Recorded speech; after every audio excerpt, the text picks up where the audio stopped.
ओम सजात्म स्वरूप परम गुरु शुद्ध चैतन्य स्वामी ने नमः। समाधि तंत्र में आचार्य पूज्यपाद स्वामी गाथा 61 में कह रहे हैं कि अंतरात्मा विचारता है कि ये शरीर जड़ होने से सुखों तथा दुखों को जानता ही नहीं, तो भी जो जीव इन शरीरों में ही उपवास आदि द्वारा दंडरूप निग्रह को और अलंकार आदि द्वारा अलंकृत करने रूप अनुग्रह की बुद्धि धारण करते हैं, वे जीव मूढ़ बुद्धि है, बहिरात्मा है। बहुत स्पष्ट तरह से कह रहे हैं कि अंतरात्मा शरीर आदि के परिणामों को मन वचन काया के परिणामों को जो कर्म जनित हो रहे हैं, उन सुख दुख को जो जानना निरंतर ज्ञान स्वभाव के द्वारा हो रहा है, उन कर्म के उदय से, पुण्य के उदय से होने वाले सुख को और पाप के उदय से होने वाले दुख को, अर्थात जो कर्म आश्रित परिणाम है उनको नहीं जानता। अर्थात किसको नहीं जानता? कि शरीर जड़पने के कारण वह परद्रव्य परभावों को जानने के काल में अपने ज्ञान स्वभाव को ही जान रहा होता है। अर्थात ज्ञान का विषय परद्रव्य प्रभाव बन जाए, उसी क्षण उसके दृष्टि का विषय स्वद्रव्य और स्वभाव ही बनता है। परंतु बुद्धि रहित बहिरात्माएं ऐसा होने पर भी, अर्थात शरीर को जानते हुए नहीं होने पर भी, उनमें ही अर्थात शरीरादि में ही एकत्व करते हैं। क्या करते हैं? तो निग्रह अनुग्रह की बुद्धि करते हैं, अर्थात राग द्वेष के अधीन होकर। देखिए, संसार में राग द्वेष तो होते ही हैं, परंतु धर्म क्षेत्र में भी आकर राग द्वेष का ही पोषण करता है। कैसे? अर्थात शरीर की क्रिया को अपनी मानकर शरीर को कष्ट देना, इसका नाम द्वेष बुद्धि है। और आत्मरमणता के आधार पर सहज ही शरीर के कष्ट सहन होना, परिशह और उपसर्ग आदि, इसका नाम धर्म है, क्योंकि वहाँ भेद ज्ञान है। वहाँ शरीर के कष्ट को, बाहर के परिशह उपसर्ग को सहन करने को अंश मात्र भी धर्म नहीं मान रहे हैं। ये श्रद्धान में बहुत जमीन आसमान का फर्क है। वहाँ भी परिशह उपसर्ग सहन हो रहे हैं और मिथ्या दृष्टि भी परिशह उपसर्ग सहन कर रहा है। दोनों की क्रिया एक जैसी दिख रही है। इसलिए यह कहा कि अनशन आदि तप के द्वारा शरीर को क्रूश करने का अभिप्राय वह निग्रह बुद्धि और राग के अधीन होकर कंकण कटिसूत्र आदि द्वारा, अर्थात शरीर आदि को विभूषित अलंकृत सोने चांदी से मढ़ले या चाहे सफ़ेद भगवे वस्त्र से मढ़ले, जो बाहर के वस्त्रों से, आभूषणों से, वस्त्र परिवर्तन से ही धर्म मान रहा है, ऐसी मात्र बाहर शरीर के आधार पर, मन वचन काया के क्रिया के आधार पर जिसने धर्म बुद्धि स्थापित की है, ऐसे राग और द्वेष, इन दोनों के अभिप्राय में जो आग्रह करता है, अपनी बुद्धि को रखता है, वह अनुग्रह बुद्धि करके कर्म को ही बुला रहे हैं, अर्थात मिथ्यात्व अज्ञान दशा का ही पोषण करते हैं। ऐसे जीवों को धर्म क्षेत्र में होते हुए भी संपूर्णतः बहिरात्मा कह रहे हैं, क्योंकि शरीर अचेतन है, जड़ है, अजीव वस्तु है, परद्रव्य है। न तो उनमें सुख है, न उसमें दुख है, न उसमें ज्ञान है, न वो ज्ञान के द्वारा वो कुछ जान और अनुभवन कर सकता है। शरीर कुछ नहीं कर रहा है। शरीर के परिणाम मन वचन काया के परिणाम कर्मोदय जनित है और उसके निमित्त से होने वाले मोह राग द्वेष के भाव भी उदयागत है। उसमें वास्तविक जीव का अंश मात्र भी लेना देना नहीं है। फिर भी जो उसमें लेना देना कर रहे हैं, उसमें मैं मेरापना और कर्तृत्व भोक्तृत्वपना कर रहे हैं, वह जड़ बुद्धि वाले अज्ञानी मिथ्या दृष्टि बहिरात्मा ही है। चाहे धर्म क्षेत्र में कितने भी परिशो उपसर्ग सहन कर लें, बाहर से कितना भी धर्म कर ले, लेकिन आत्मा का श्रद्धा नहीं है, स्वभाव रमणता का महापुरुषार्थ नहीं है, तो वहाँ सच्चा धर्म घटित नहीं हो रहा है, अर्थात वहाँ सच्चा मोक्ष का मार्ग नहीं है। वहाँ बहिरात्मा को देहाध्यास है, अर्थात उसको देह में आत्मबुद्धि है, इसलिए उसको शरीरादि के विषय में निग्रह अर्थात अनुग्रह बुद्धि रहती है, परंतु अंतरात्मा को निरंतर भेद ज्ञान वर्तता है और वह आत्मा को शरीरादि से अत्यंत भिन्न मानता है और उसको उनके साथ एकता बुद्धि नहीं होती है और इससे वह शरीरादि के प्रति श्रद्धा में निग्रह बुद्धि का उसे अभाव होता है। ज्ञानी अज्ञानी में इतना ही भेद है और कोई विशेष भेद नहीं है। बाहर की क्रियाएं एक जैसे दिखेगी, लेकिन भीतर के परिणाम, भीतर के श्रद्धान में, भीतर की मान्यता में जमीन आसमान का फर्क है और इस फर्क को समझ के हमें उस अनुरूप चलने का प्रयास और पुरुषार्थ करना है। और अस्थिरता के कारण शरीरादि के श्रृंगार का भाव आवे। चारित्र मोहनीय के उदय से शरीरादि को श्रृंगारने का भाव आ भी जाए तो भी अभिप्राय में अर्थात श्रद्धान में उसका स्वीकार ज्ञानी पुरुषों को नहीं होता। उस भावों को अर्थात इन पर भावों को भी ज्ञानी दोषरूप मानकर वह वहाँ से निरंतर उदासीन रहकर वहाँ से हटने का प्रयास करते हैं। इस तरह से ज्ञानी और अज्ञानी का इसलिए बताने का प्रयास करें कि हम कहाँ हैं, मैं कहाँ हूँ, इसका हमें निर्णय करके आगे बढ़ने का प्रयास और पुरुषार्थ करना है। मात्र बाहर के शरीर को कष्ट दे दें, पंचाग्नि तप कर ले, मौन रख ले, योग आसन आदि इत्यादि पौद्गलिक जड़ क्रियाएं कितनी भी कर ले, उसका संबंध शरीर के साथ है, आत्मा के साथ अंश मात्र भी नहीं है। इस तरह से यथार्थ स्वरूप को समझकर अपनी आत्मरमणता के लिए यदि परिचय उपसर्ग सहन कर रहे हैं, आगे बढ़ने के लिए, शुद्धि के वृद्धि के लिए यदि साधन कर रहे हैं तो उसका निषेध नहीं है, परंतु लक्ष्य क्या है, धर्म बुद्धि किस में है, इसका वास्तविक हमें उपयोग रखना है।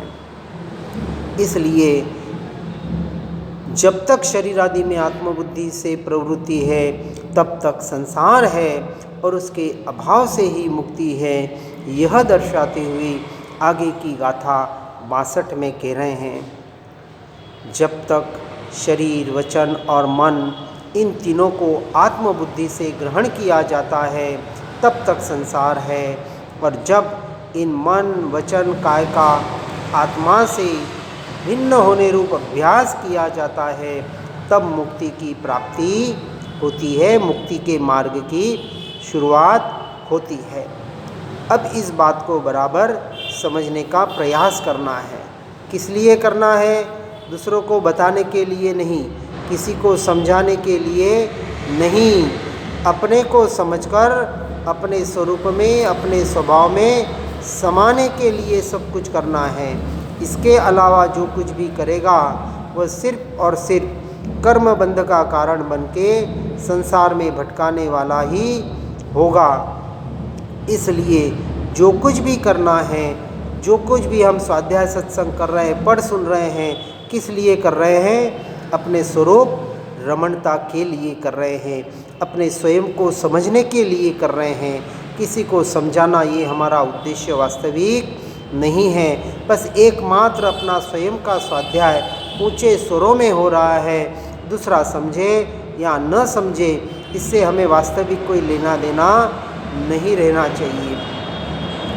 अब इसकी टीका में कहते हैं कि शरीरादि को पवित्र, स्थिर और आत्मीय आदि मानने रूप जो अविद्या का अभ्यास है, वहाँ से जीव को निरंतर छूटने का प्रयास और पुरुषार्थ करना ही पड़ेगा। इसके अलावा और कोई उपाय नहीं है। समझना, इस बात को विशेष रूप से समझना है।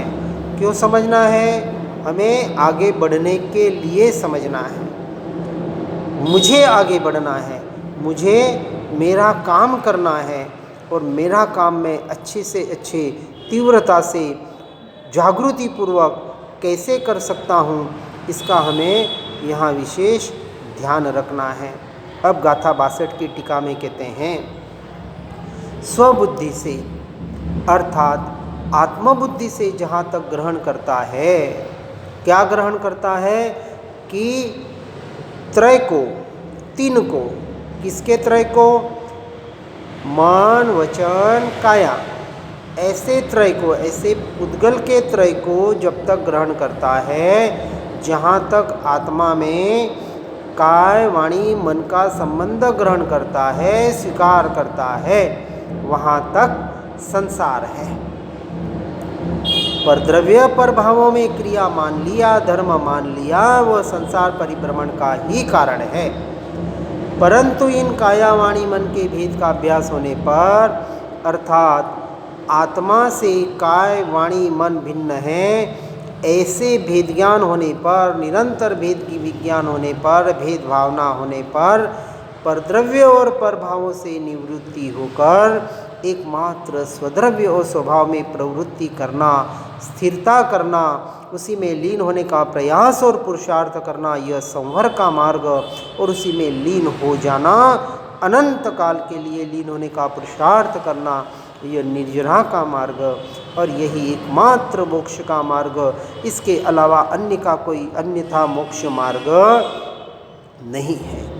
तीनों लोक में, तीनों काल में द्रव्य क्षेत्र काल भाव के अनुसार बाहर की क्रियाओं में फर्क हो सकता है, बाहर की मान्यताओं में फर्क हो सकता है, लेकिन आत्मस्थिरता जो स्वयं से स्वयं में घटित करनी है, जो स्वयं से स्वयं के लिए स्वयं में ही हो सकती है, इसलिए अन्य और दूसरा कोई मार्ग यहाँ है ही नहीं।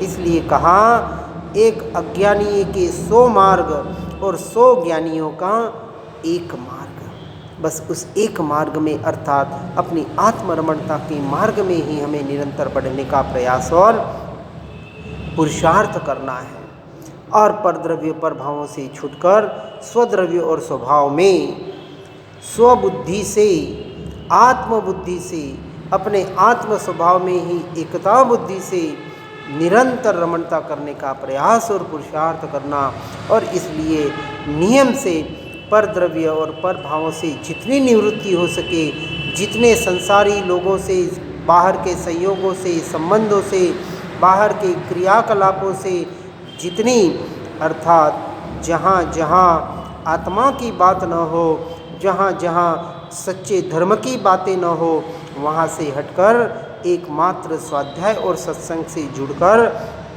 अपने स्वयं से जुड़ने का प्रयास और पुरुषार्थ करना, यही एकमात्र आत्मार्थी का लक्षण है। जिसे तीव्र जिज्ञासा है, उसको इसके अलावा दूसरा कोई मार्ग नहीं है।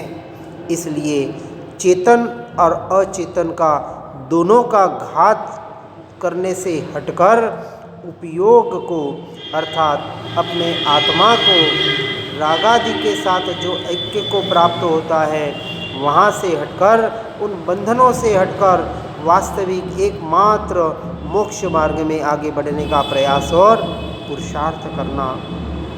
इसलिए शरीरादि क्रिया में आत्मबुद्धि, अर्थात उन क्रियाओं को मैं करता हूँ, कर सकता हूँ, ऐसी मान्यता का नाम संसार है। और उन क्रियाओं में आत्मबुद्धि का अभाव होना ही मोक्ष का मार्ग है। शरीर आदि में आत्मा का भेदाभ्यास होने पर वह अंतरात्मा शरीर की दृढ़तादि होने पर आत्मा की दृढ़तादि नहीं करता, ऐसा बतलाकर घने इत्यादि 4 श्लोक में गाथा 63 में कह रहे हैं कि जिस प्रकार गाढ़ा वस्त्र पहन लेने पर बुद्धिमान पुरुष अपने शरीर को गाढ़ा अथवा पुष्ट नहीं मानता है, उसी प्रकार अपने शरीर के भी गाढ़ा अथवा पुष्ट होने पर अंतरात्मा अपनी आत्मा को मोटा अथवा पुष्ट नहीं मानता है। अज्ञानी और ज्ञानी का निरंतर भेद बताने का प्रयास कर रहे हैं कि जैसे अज्ञानी जीव कोई पतला वस्त्र पहन लेता है तो अपने को पतला नहीं मानता, कोई मोटा वस्त्र पहन लेता है, कोई अभी जैसे सर्दी के सीजन में जाड़े जाड़े वस्त्र पहनकर मोटा दिखता है लेकिन अपने आप को मोटा नहीं मानता, लेकिन अपने आप को जैसा है वैसा ही मानता है। इसी तरह ज्ञानी पुरुष बाहर के परिणामों से अपने को उस रूप परिणमित नहीं मानते।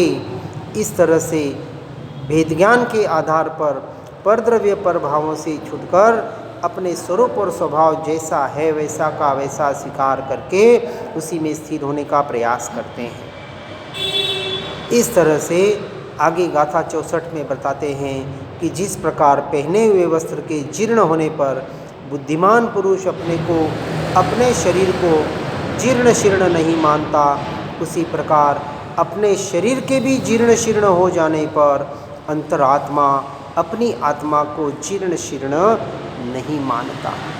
देखो अज्ञानी क्या करता है, जैसे कुछ फटे हुए वस्त्र पहन लिए, आजकल फैशन भी चल रहा है, तो वो ऐसा नहीं मान लेता कि मैं फट गया, इसलिए इसे अपने आप को, क्योंकि वहाँ देहात्म बुद्धि पड़ी हुई है, इसलिए वो वस्त्र को फटा हुआ मान लेता है लेकिन अपने आप को फटा नहीं मानता। इसी तरह अंतरात्मा अपने देह के फटने से, कटने से, सड़ने से, गलने से या चले जाने से अपने आप को उस रूप नहीं मानता। ऐसे चतुर मनुष्य, अर्थात यहाँ चतुर बुद्धिमानी उसे कहा जो वेदज्ञान के आधार पर परद्रव्य प्रभावों से छूटकर एकमात्र अपने स्वरूप और स्वभाव में की रमणता का प्रयास और पुरुषार्थ करते हैं। आगे गाथा 65 में बता रहे हैं, जिस तरह कपड़े के नष्ट हो जाने पर बुद्धिमान पुरुष अपने शरीर को नष्ट हुआ नहीं मानता है, उसी तरह अंतरात्मा अपने शरीर के नष्ट हो जाने पर अपने आत्मा को नष्ट हुआ नहीं मानता।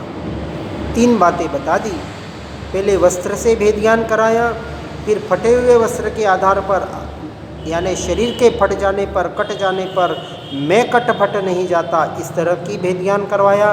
अब तीसरी बात में जिसको हम मृत्यु कहते हैं कि शरीर नष्ट भी हो जाए तो भी मैं नष्ट नहीं होता, ऐसा अजर अमर अविनाशी तत्व वह मैं हूँ, ऐसे मैं की दृढ़ता को कराने का यहाँ प्रयास कराया जा रहा है।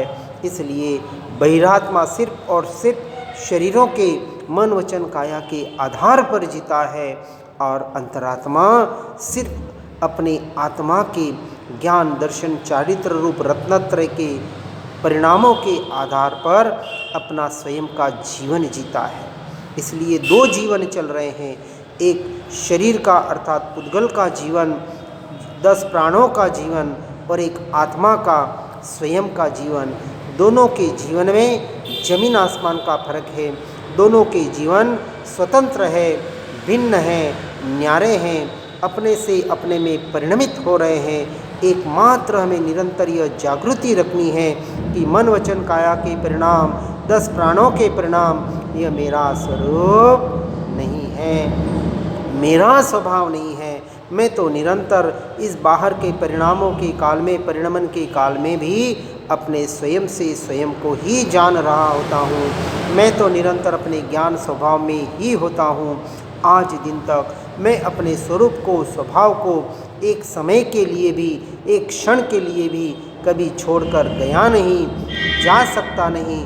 ऐसे श्रद्धान के आधार पर पर द्रव्य पर भाव में कदाचित चारित्र मोह के उदय से जाना हो भी जाए तो तुरंत वहाँ से भेद विज्ञान करके अपने स्वरूप और स्वभाव में आने का पुरुषार्थ करना, यही एकमात्र ज्ञानी की साधना और आराधना है।